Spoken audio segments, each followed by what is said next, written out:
Hello and welcome to Tree Town. I am your host, as always, Ryan McCooch, and today I'm joined by Jake Rufe, men's side player. Jake, thank you for coming out and doing the podcast today. Yeah, thanks for having me. I think it's about time. I was going to say, we tried to get it done a couple of weeks, and timing just didn't work out, so we're glad we got this done today. Yep. So thank you again. I do want to jump straight into talking with you about AFC and the lot for this season. So first things first. How has preseason training gone for you, and how have the early stages of the season been? Preseason was kind of neat because there's a lot of new players coming in each day. So with a lot of players, you didn't really know what you're going to get. So it was a learning process, but that's also, kind of neat to know everybody. So it's a fun time. Now we're kind of in that phase. We're trying to settle in a little bit more and really get our identity, I guess. Now, in terms of the early games where there's been the win against Stars, the tough loss against Lansing Ignite, and then most recently the draw where Amadou saved the day with the late goal. Take me through those three games. What distinguished the three? Well, for the Stars game, I was watching from the sidelines, not from the bench even, from the stands, because I was suspended for that game from a red card 2 years ago. So that was a bit unfortunate. But, that was just a good team effort. Like, it kind of worked out where I think Jordan might have started to get subbed off. Then Frenchie came off, so Jordan ended up staying on, and then he got the 2 goals. It worked out for the better. Yeah, and I mean, that's just like the spirit of, you're not going to give up. You're going to play the full 90. 1 goal is so easy to come back from. Now, but for the other 2 games, you mentioned you were suspended from the 2-year-old red card. Yeah. Does that give you a different perspective watching from the stands as opposed to being within the game itself? Yeah, I definitely don't enjoy watching it from the stands as much. No, it's not as fun. Yeah. I felt like I was a bit more critical watching from the stands. Okay. Than if I was on the field, I wouldn't really like. You're a bit of an arm seat driver or backseat driver. Yeah, when I was watching from up top. Yeah. That's But really I mean, I wasn't like yelling at the team on the field. I was just talking with the guy sitting next to me. You were keeping it to yourself. Yeah. That's funny. All right. It's funny to know that the players do the same thing that fans do also. But so you were on the pitch for Lansing, and what was that like? U.S. Open Cup, professional team. Yeah. What were some of the things you could take away from that match? Well, I think overall it was really positive step for us. I mean, it was tough playing with like our center back combo, for instance, hadn't played with us before or with each other. I mean, that's just right up the spine of the team. It's hard to come back from that. But to be fair, we put a really good performance in, especially when we equalized. Absolutely. And then at the end of the game, we were playing exactly how we had talked about. We had them in their end, possession, probing, So you could, if you watched like the last 10 minutes of that game, it looked like we were going to equalize at any chance. So definitely a positive step for us. And also we had to learn from some of the things, like the second goal, for instance. And that's one thing that I think we have to focus on is not conceding a goal. We got to get the shutouts right now. So that's our big goal going into Columbus. Definitely. And then the home opener, what was that like being back in Ann Arbor? For you especially, to playing from the Ann Arbor faithful. Yeah, it was good to see the faithful out there. I'm always surprised on how much they show up on days like yesterday. It was kind of cold and rainy, but yeah. Concordia's turf and their facilities in general are really nice, so it's really good that we're there permanently now. So we've been talking about that game a lot. It was in the end a good result for us because we saved a point. Saved a point, not too bad. Goal, but I think definitely we're looking for better results to come, more fight, more focus from the beginning. Now, Columbus is the next game on the schedule, and that's a bit different where you have to take a longer trip down to Columbus on a Friday night. Are those travel worries something that you personally worry about, or is it just another game? Sometimes, honestly, it's easier to focus on away games because you do have to take that time to like set, like you're on the bus, you're not distracted by anything else going on. Like you're going there for a mission. You're going there for the game. Yeah. Yeah, like you're in, you're out, you're getting the W. You're not going to travel all that way to lose, So right. In one way, you're kind of more focused for away games, but then obviously home games you want to defend. So, but I don't think that's anything to worry about too much. No. Are there any games upcoming that you have circled that you're like, this is something I'm looking forward to? Well, Detroit is always circled. Oh, it's a big game. Yeah, always. Just their fans and their team, the history between the two clubs, especially.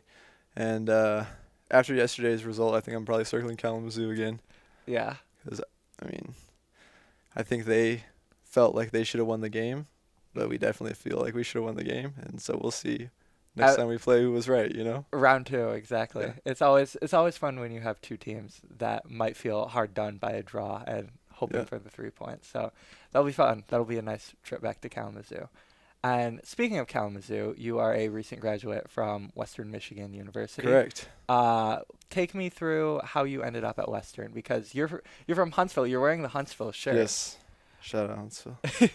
So, how does someone from Huntsville, Alabama, end up here in Kalamazoo, Michigan? So, out of high school, I went to play at Indiana University. Okay. So my roommate there, Jay McIntosh, who I think he was here at Ann Arbor their inaugural year. Even. Okay. It's a little bit of history there, but he was my roommate at Indiana. After a year, he transferred back where he was from, which is Western Michigan. I stayed another season at Indiana, and then I decided I was going to transfer. So he kind of spoke with his coach, and since I already knew a player there, the coach already knew about me a little bit, I could go to Western on a good scholarship. There you go. And how were your 2 seasons at Western, correct? I had 3 because I had a redshirt year. Yeah. 3, the redshirt, yes. My first year, it was a good year. I was kind of plagued with injury and sickness and another injury. So it was a rough transition year, kind of frustrating, but yeah. I had a good season with Ann Arbor in between the transition, and then another really good season with Ann Arbor the year after.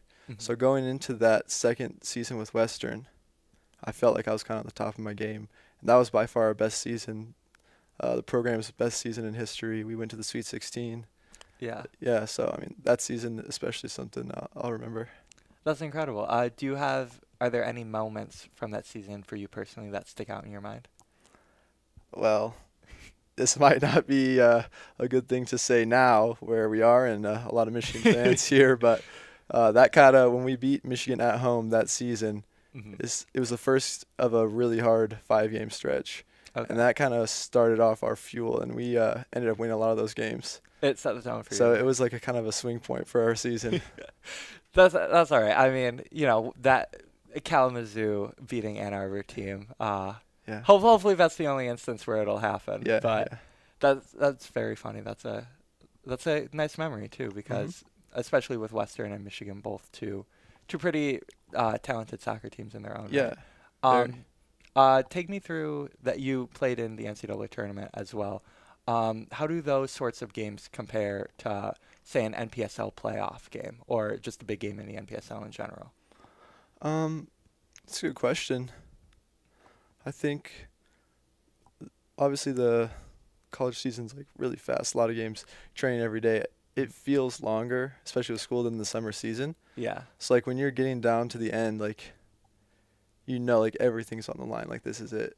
Like and you only get so many years to play college soccer, That's true, yeah. So I feel like those chances feel a bit more limited.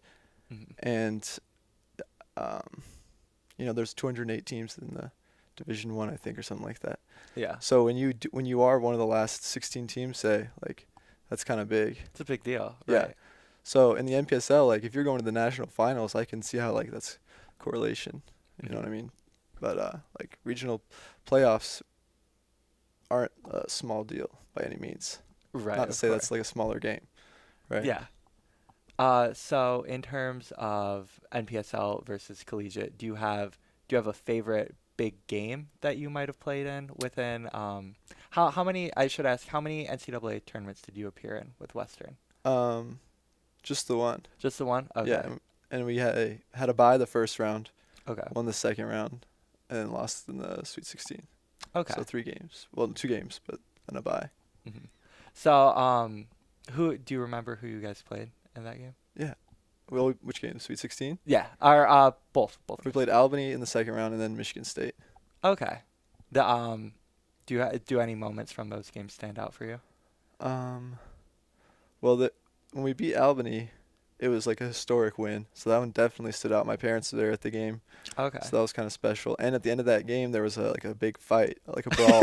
There's a brawl. And none other than Ben Thornton was at the start of that fight. He was at the start of it. He wasn't the aggressor, but he was the victim, which in turn led to the fight. Yeah. Oh my goodness, that's an exclusive here for the podcast. Yeah, you heard it here first. So that brings up another interesting thing, which is that you are and Ben are among multiple players who have come from Western to play with AFC and Arbor. Yeah. Do you have any memories, whether it be Ben or any other of your teammates, of guys from Western coming to play with AFC? Oh yeah, well, I guess a lot of people know Ben. Bubba, who I think is on Kalamazoo's squad now, played at Western and then played here for a summer. Tommy Clark, who's in Maine now, doing this season here. Another guy, Jenon, who's in Chicago, is for a Western guy. And I've tried to bring more Western guys with me, to be honest with you. You've done your share of recruiting. Yeah. So I want Lucas, of course, now too. Lucas, that's true. Yeah. I also want to talk about how this is your second stint with the club. Well, how did you get back involved with coming to AFC? Yeah, so last year I played in the PDL, but different league, some different opportunities. And pretty much when that season was winding down, I just had really felt like I missed the season here, and some people and some opportunities that I could have chased here. And I talked to Eric and Boise even before I went back home. And they were always supporting my decisions, but they were saying like, yeah, you should come back. Yeah. So then I was like, yeah, definitely. So I definitely wanted to come back to the club and give it a go, see what we can win this year, and see where it goes from there. Now, you also participated in the Midwest Pro Soccer Combine as well this past season. In December, yeah. What was that like for you? Yeah, that was my first time going to a combine of sorts like that. Right after college, I think it was a lot of guys' first time going to that sort of thing. And I don't know, I always like those times when you're getting to know the players. Yeah. And like trying to figure out how to play, because the defense is doing the same. So right, it's kind of a real open game: attack, defend, counter, defend. It's back and forth. They're real open games. So from that perspective, it's real exciting to watch too for the fans. So I really enjoyed that. And then I had a few opportunities from that with like USL teams, just contacts and maybe things to chase in the future from that. So overall, like a really good experience. Now, that's another interesting point where I assume the same thing happens also in training in seasons like this when you're just trying to get familiar with your teammates and whatnot. Is that difficult for you, or you kind of alluded it's something that you enjoy doing? Yeah, like I said, I enjoy it because like it's just an open game. You're really getting to see like who's capable of what. You haven't like really filled into any roles yet, so you don't. You sometimes play a little different when you know your role in the field, right? Yeah. So everyone's just doing their best, but in the end, you're gonna look the best when you play as a team, right? Right, of course. So it's always just interesting to find that balance. Very, very interesting. Now going back to your first stint with AFC Ann Arbor, how did you get involved with contacting Eric Rudlin, or did he contact you? How did that come about? In 2016, this was probably my first spring with the team. Yeah, with Western's team. Eric came to Western for a training session. Yeah. And then after the training session, he had like a few guys that he wanted to talk to after, so he got in touch with us and then invited us to come play for Ann Arbor that summer. Now, were you familiar with AFC Ann Arbor before then at all? Just because, like I said, my roommate Jay McIntosh had played there the first year. Okay. So I had heard a lot about the team and the games from him. And had you played at the NPSL level before then? I did. I played for the Birmingham Hammers. Okay. Down in Birmingham, which I guess are now the Legion USL side, but I played for them one season when they were the NPSL. Okay, very cool. And I do want to go even further back and talk about your background being from Alabama. Did you grow up playing soccer, or was it something you sort of stumbled into? Yeah, no, I grew up playing, I think since I was 4 or 5 at the park, Okay. like the rec league. And then when I was probably 4th grade around there, I started playing club, which is Huntsville Football Club. Huntsville FC. Yeah, and we had a really good team, actually. So a lot of people think, like the league in Alabama is like trash or there wasn't good players or something like this. And there was definitely small clubs that, they struggled to field a good team. But, I grew up playing with some really good teammates that I think were probably under-recruited. They definitely could have played at the next level. Okay. But like I said, people don't expect that out of Alabama, I guess. Right. There's no academies, so yeah, it's interesting. So, in terms of you're playing as a young kid, when did you realize that soccer is something you want to pursue, be it in college or at the NPSL level like you are now? So in 6th grade, I was playing baseball very competitively and soccer. And I couldn't really keep doing both. It's the age-old conundrum. Yeah, but for me, it wasn't that hard of a decision because there was just too much standing around in baseball. And I liked moving. I liked moving around running. Yeah. Plus, my dad played soccer. He was a goalkeeper, and he played semi-professional way back in the day. I think his team was called the Flock of Seagulls. The Flock of Seagulls? Like the band? Yeah, you know the band? Yeah, the band, the Flock of Seagulls. Yeah. Oh, they were called that. Was like, he said they were good. Like they'd enter cash tournaments and win the cash prizes. Okay, that's impressive. Yeah. But yeah, so I mean, he likes soccer, and so we'd always bond over that. So it's something that I fell in love with as well. Now, coming out of state from Alabama to first Indiana and then Michigan, obviously, has that been a big adjustment for you? Was that a big adjustment for you? Yeah, not gonna lie, the adjustment was pretty hard at first. I took it pretty hard. Definitely missed my parents and my friends and things. So I came right from high school to summer school. Okay, so you jumped right in. So I jumped right in, yeah. And when I first got to summer school, I didn't know anybody here, and it wasn't until like the second summer semester that more teammates started coming to summer school. So there was like a semester where I was kind of just by myself. Okay. Which was hard. And then I met Jay in summer school. That's kind of what started that whole thing, that whole friendship there. Are there big differences between Alabama and the Midwest that you've noticed? I mean, there's the obvious differences, like, like the seasons and the temperatures and everything. Yeah, that's true. Definitely notice when I'm down south, like, there's a road, I'll pass 10 churches on one road. Okay.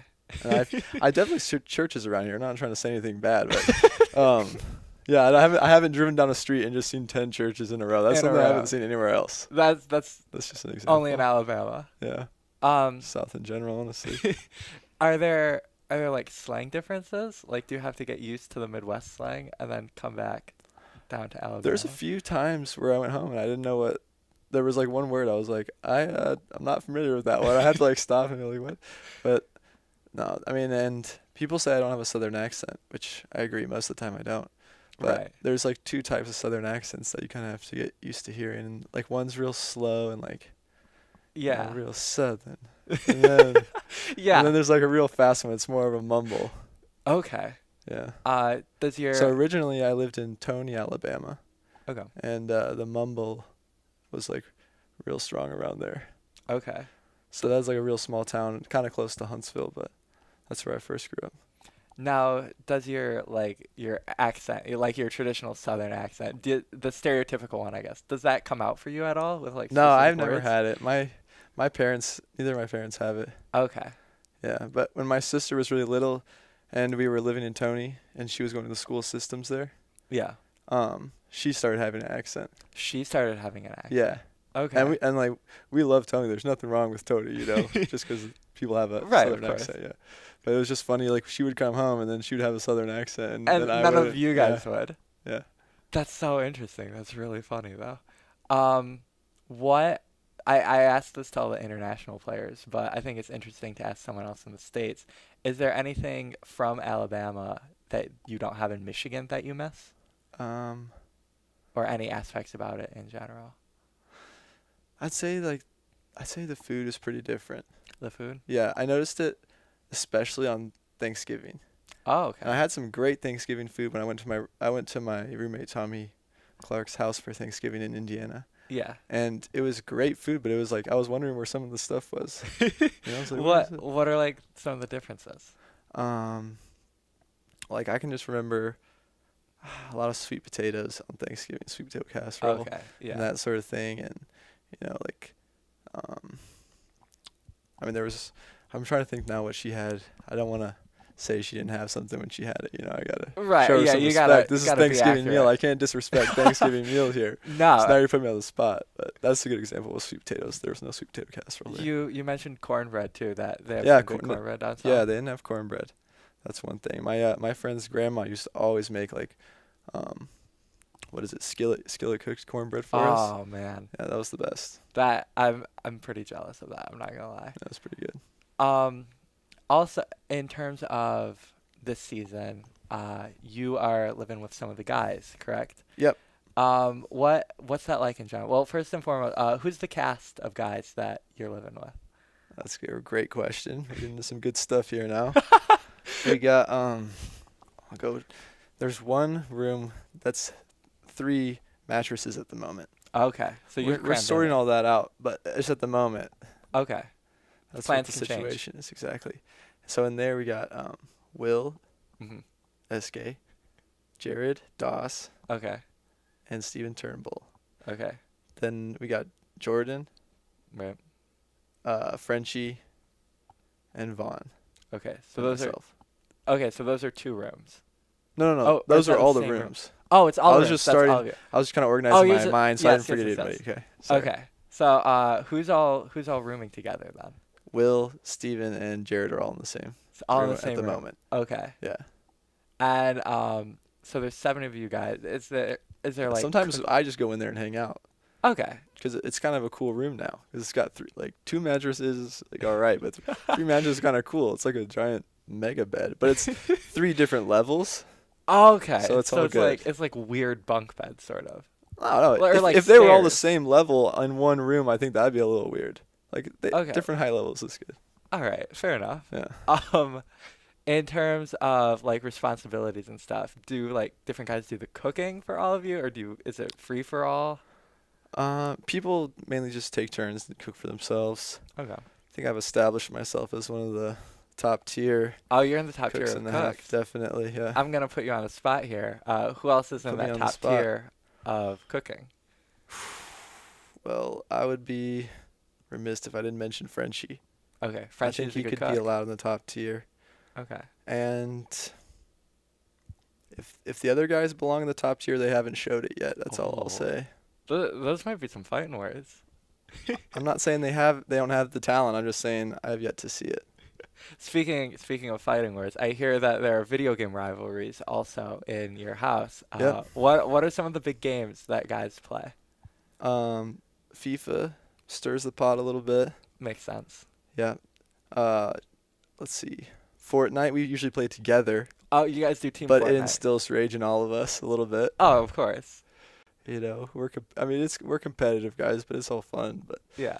And then we play some Call of Duty, and that's just a classic, obviously. Yeah. But I'd say FIFA has caused the most distress. FIFA's the big one.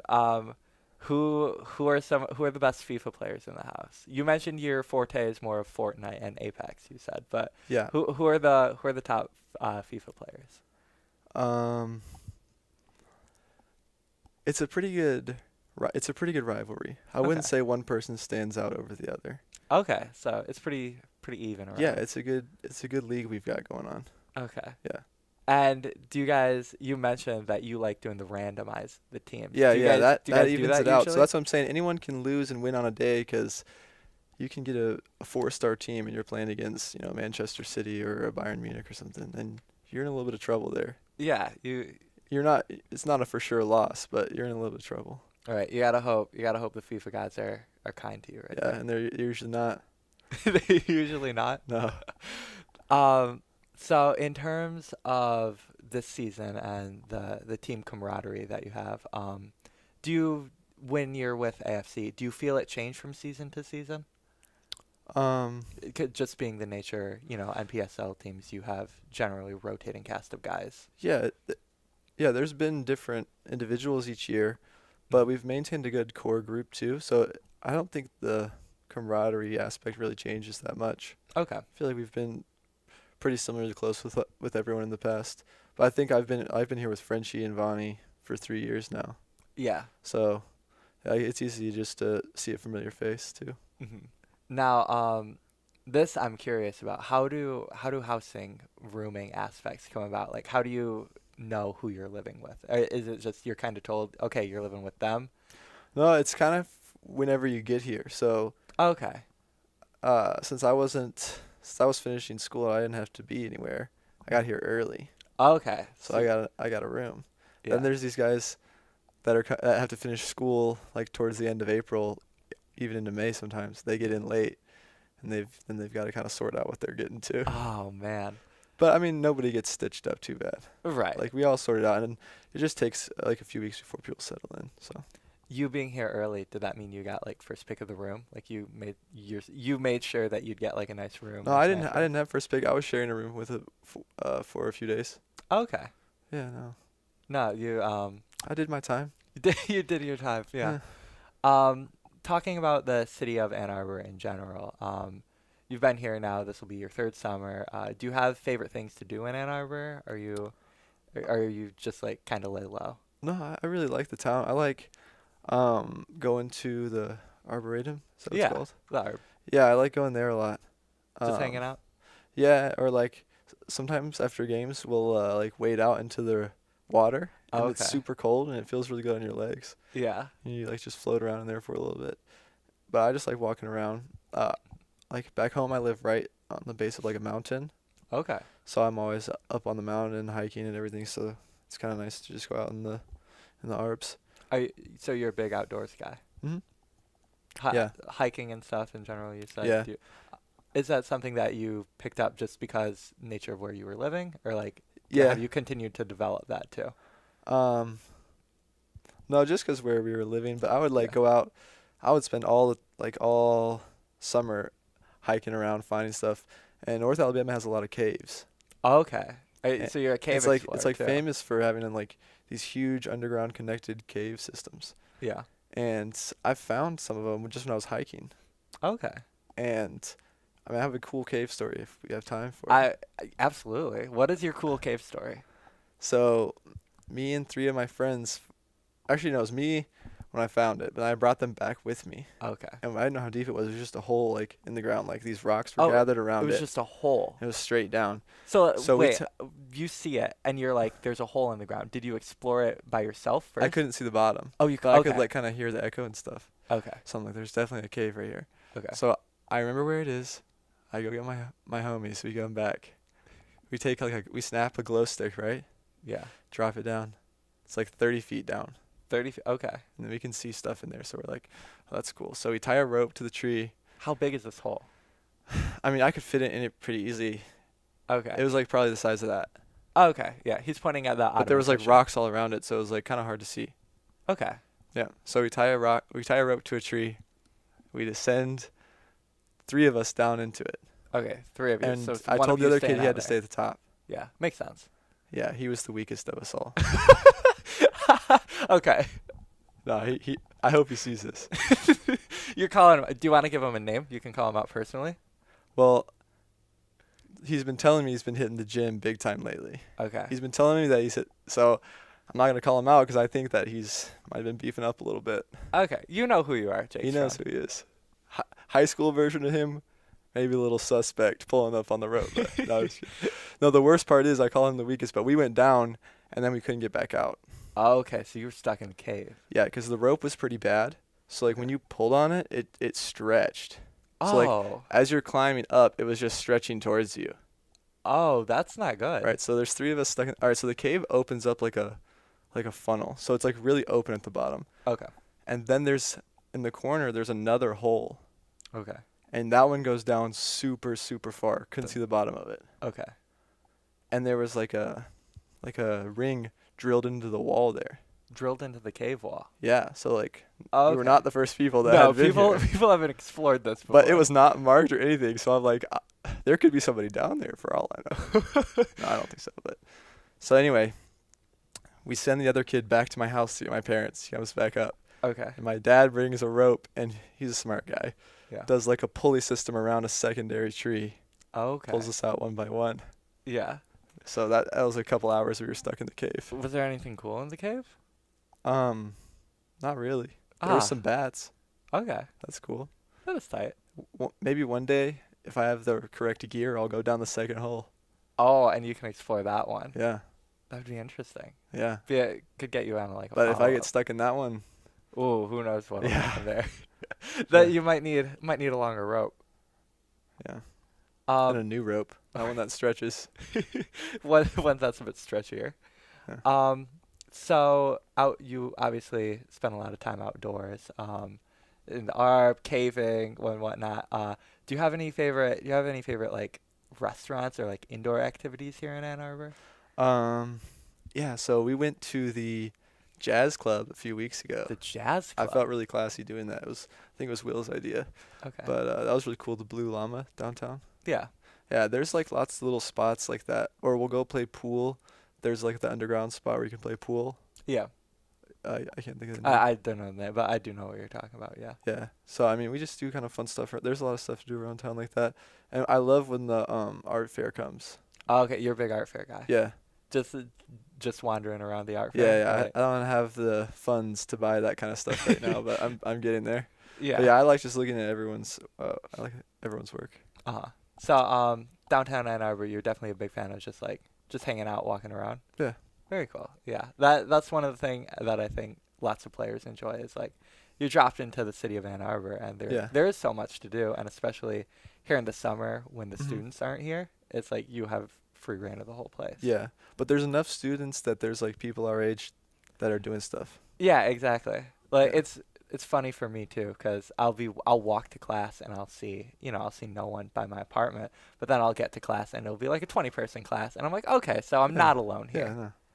Maybe you'll see me walking around one day. Yeah, I'll say, hey, we can go cave exploring. Okay, we'll find a cave here in Ann Arbor. So I want to end with this last question for you. I end every podcast this way. What is or are some of your favorite memories from your time here with AFC Ann Arbor? Favorite memories. I'd say hanging out on the porch. Okay. After training my first year, we were on Benjamin Street. Okay. And then we would all cook our dinner, and we moved the couch onto the porch, which I guess was illegal in the end, so I wouldn't recommend it. But we'd all cook our dinner and put like a light and like a little speaker out there. And we'd chill on the porch and eat our dinner while the sun started going down. Nice. That's a fun memory. Yeah. But then we got like notifications, fines that they were going to take our couch if we left it on the porch. Really? You got notifications about it? They were like, hey, so don't in the end, that? it was our bad, but it was fun while in the end, it was a good memory. Yeah. Yeah. Very cool. Well, all right. Do you have any favorite on-field memories too, I should add? On-field memories? Yeah, I think I've been asked this a few times, but I don't get tired of answering it, just for the record. At home, 2017, we played Detroit. Okay. And I had my parents there, my friend Brad Lewis, I played with him in Birmingham, Alabama. Uh-huh. He was up here with his parents for the game. Okay. And we won. And it was like a rainy day, but then the sun came out. So it was just a whole array of emotions. This is a nice time all around. Yeah.